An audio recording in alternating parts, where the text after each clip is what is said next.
Hello, ఈరోజు లంచ్లోకి తోటకూర చేశానమాట. And ఈ తోటకూర వండుతుంటే నాకు ఒక సిచ్యువేషన్ గుర్తొచ్చిందన్నమాట. ఒక్కసారి నేను ఒక ఇంటర్వ్యూ చూసా టీవీలో. ఇప్పుడు కదా ఒక 10-15 ఇయర్స్ బ్యాకే చూసా. సో ఒక ఓల్డ్ ఉమెన్ అనమాట. ఆవిడ ఆల్మోస్ట్ 85-80 ఆ మధ్య ఏజ్లో ఉంటారు.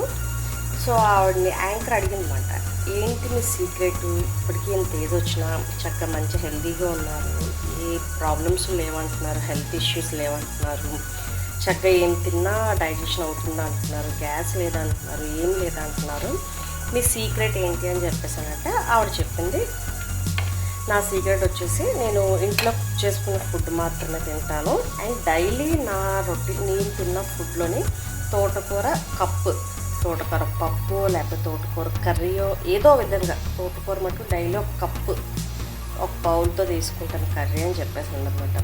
డైలీ తోటకూర తినడం వల్ల అన్ని బెనిఫిట్స్ ఉన్నాయి. అయితే నేను ఆ రోజు ఆ వీడియో చూశాను. అప్పటి నుంచి అనుకున్నా కనీసం 2 డేస్కి ఒక్కసారైనా తిందాము తోటకూర అని చెప్పేసి అనుకున్నాను. అస్సలు అప్పటి చూసిన కనీసం అప్పటి నుంచి చూసిన తర్వాత ఇప్పటికి ఒక 15 సార్లు అయినా తిన్నానో లేదో నాకే తెలియదు అన్నమాట. నిజంగా చెప్తున్నాను, ఆకుకూరలు తినండి, చాలా చాలా మంచిది.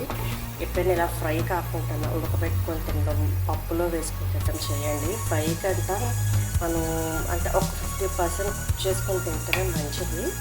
సో తోటకూర ఆకుకూరలు అన్నింటిలో చాలా మంచిది.